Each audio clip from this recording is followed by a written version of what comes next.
आज बात शुरू करते हैं दो घटनाओं से। घटना नंबर 1 क्या है?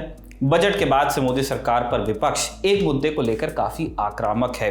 बिहार और आंध्र प्रदेश को विशेष तौर पर इंफ्रास्ट्रक्चर प्रोजेक्ट्स के लिए मिलने वाला पैसा। तृणमूल कांग्रेस के सांसदों ने भी इस पर कई बार सवाल उठाया।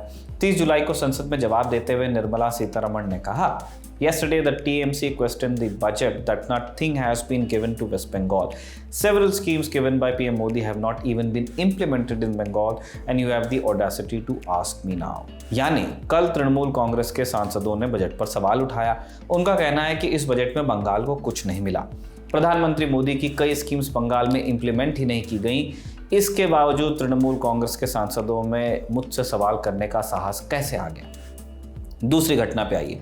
पश्चिम बंगाल की वित्त मंत्री चंद्रिमा भट्टाचार्य ने 17 मई 2024 को प्रेस से बातचीत की।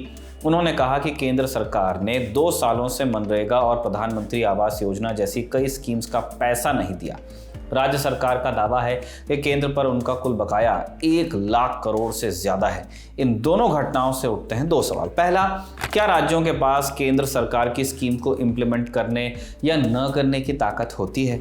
और दूसरा कि जब स्कीम केंद्र ने बनाई, बजट में पैसा भी आवंटित किया, तो फिर केंद्र पर राज्यों का बकाया कैसे आया? क्या राज्यों को भी केंद्र की बनाई स्कीम्स के लिए पैसा खर्च करना पड़ता है? आज बात इन्हीं सवालों पर करेंगे। समझेंगे कि केंद्र सरकार की स्कीम को धरातल पर उतारने के लिए राज्य सरकार कैसे मदद करती है, केंद्र सरकार की स्कीम को इंप्लीमेंट करने के लिए राज्य सरकारों को भी क्या पैसा खर्च करना पड़ता है और कितना पैसा खर्च करना पड़ता है, और क्या कोई राज्य सरकार केंद्र की स्कीम को इंप्लीमेंट करने से इनकार भी कर सकती है। नमस्ते, मैं हूं निखिल और आप देख रहे हैं जटिल टॉपिक्स को सरल तरीके से समझाने वाली हमारी रोजाना की सीरीज आसान भाषा में।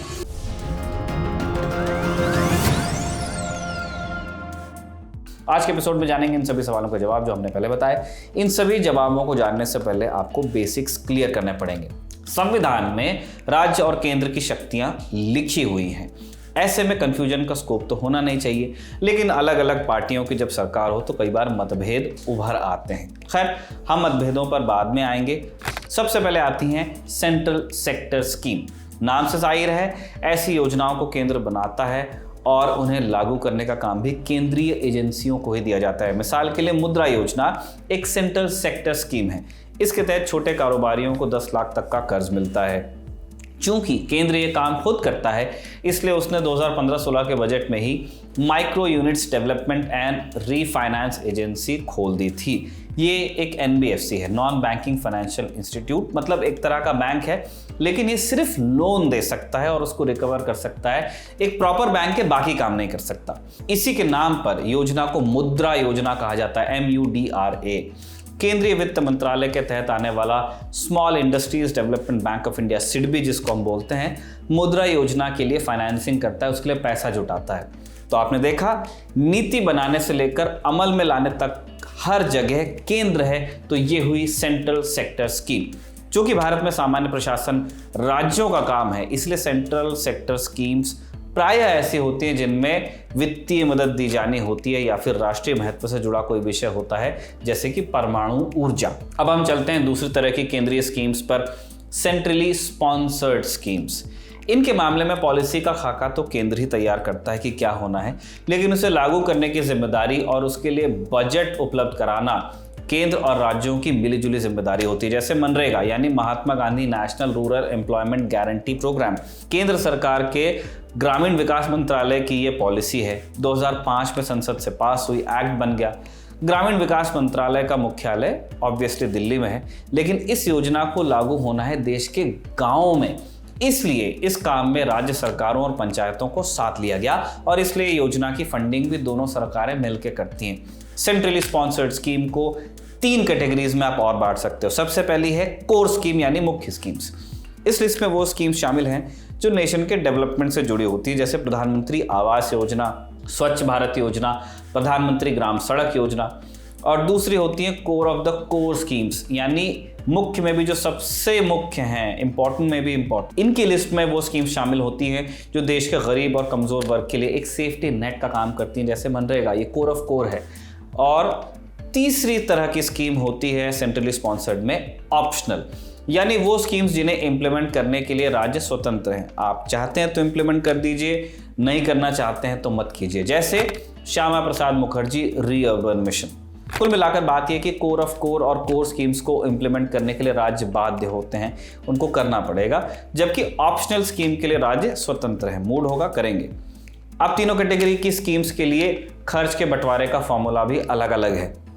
किसी भी स्कीम के इम्प्लीमेंटेशन के लिए राज्यों को 3 कैटेगरीज में बांटा जाता है। एक बड़े राज्य जैसे उत्तर प्रदेश, महाराष्ट्र, बंगाल, मध्य प्रदेश वगैरह। फिर आते हैं नॉर्थ ईस्ट के 8 राज्य और 3 पहाड़ी राज्य जैसे उत्तराखंड, मणिपुर, अरुणाचल प्रदेश आदि। यही पहले 15 फाइनेंस कमीशन से पहले ये स्पेशल स्टेट्स का जो स्टेटस होता था, ये उनकी लिस्ट है, मोर और लेस। नीति आयोग जब आया उसके पहले ये सिस्टम खत्म कर दिया गया। तीसरी कैटेगरी है यूनियन टेरिटरी। सबसे पहले समझते हैं कोर स्कीम में खर्च का बंटवारा कैसे होता है। बड़े राज्यों के लिए 60-40 का फॉर्मूला है। मनरेगा का एग्जाम्पल ले लीजिए। मान लीजिए यूपी में एक साल में 10,000 करोड़ खर्च होना है, इसमें से 60% यानी 6,000 करोड़ रुपए केंद्र देगा और 40% यानी 4,000 करोड़ उत्तर प्रदेश सरकार को जुटाने पड़ेंगे अपने रिसोर्सेस में। नॉर्थ ईस्ट के 8 राज्य और 3 पहाड़ी राज्यों में फॉर्मूला 90-10 का है, यानी 90% पैसा केंद्र से आएगा, 10% पैसा सरकार को जुटाना पड़ेगा। यूटीज में फंडिंग पूरी तरह केंद्र सरकार करती है। ये हमने कोर बताया।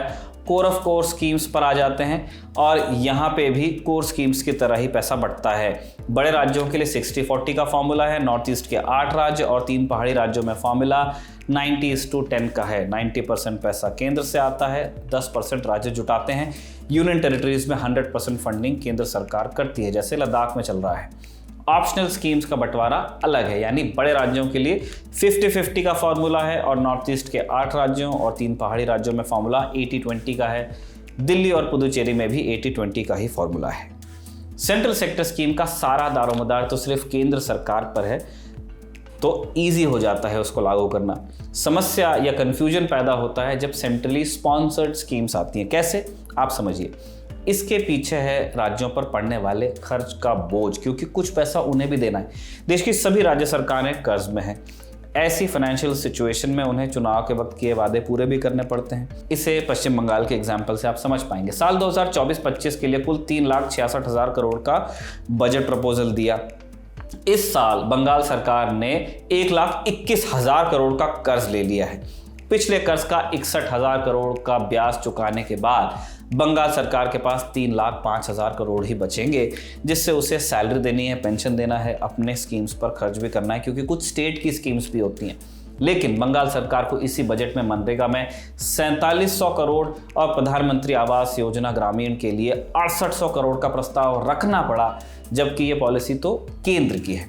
ये बात हुई आर्थिक बोझ की, जिसकी वजह से राज्य सरकारें कुछ हद तक झिझकती हैं, लेकिन हमने वैसे देखा है कि सेंट्रली स्पॉन्सर्ड पॉलिसीज को भी राज्य सरकारें लागू कर देती हैं।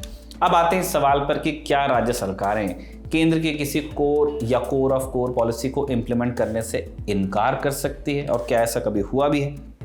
रूल ये कहता है कि राज्य सरकारों के लिए अनिवार्य होता है, लेकिन साल 2019 में केंद्र सरकार ने आयुष्मान भारत प्रधानमंत्री जन आरोग्य योजना को शुरू किया। ये एक कोर सेंट्रली स्पॉन्सर्ड स्कीम है। फिर भी पश्चिम बंगाल, ओडिशा और दिल्ली ने अपने यहाँ इन्हें लागू नहीं किया। इसी जानकारी के साथ आसान भाषा का ये एपिसोड यहीं पे समाप्त होता है। आकाश ने इसे लिखा था और जतिन ने रिकॉर्ड किया। आप देखते रहिए दी ललन टॉक।